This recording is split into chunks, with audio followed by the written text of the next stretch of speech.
आज मी तुम्हाला एक प्रयोग करून दाखवणार आहे. कोणता? हवेमध्ये बाष्प असते हे आज मी तुम्हाला या प्रयोगातून दाखवणार आहे. हे कसे?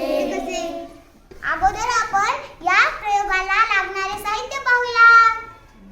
पल्लवी, सांग बरं, तू काय आणलंस? मी बर्फ आणला.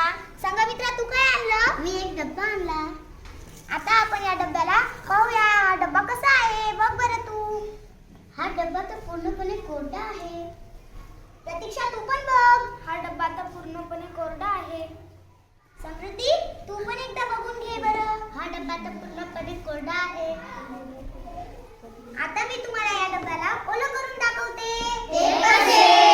पल्लवी, यात बर्फ टाक बरं. अजून टाक. टाक अजून. बस. आता आपण या डब्याचे निरीक्षण करून घेऊया. सर्वजण याच डब्याकडे लक्ष द्या बघा.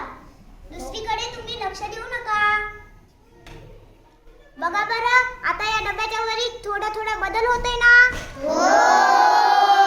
या डब्याच्या वर थोडं पाणी जमा होतंय. हो.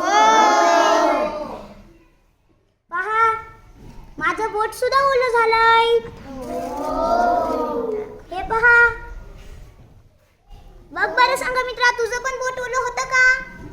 हो ना, माझं पण बोट ओलं झालं. समृद्धी, तू पण बघ, तुझं बोट होतं का ओलं?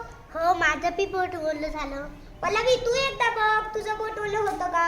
हो, माझं पण बोट ओलं झालं. पहा बरं, माझं पण बोट खूप ओलं झालंय. या डब्याच्या भोवती खूप पाणी आलेलं आहे आता. हे कुठून आलं, कोण सांगतं? मी सांगते. सांग बरं आरोही. डब्यामध्ये बर्फ टाकल्याने डब्याच्या भोवती जी हवा होती ती हवा थंड झाली आणि हवेमध्ये जे वाफ असते ती पण थंड झाली आणि वाफेचं पाणी तयार झालं आणि तेच पाणी या डब्याच्या भोवती जमा झालं. आरोहीने अगदी बरोबर सांगितलं. समजलं का तुम्हाला? हो.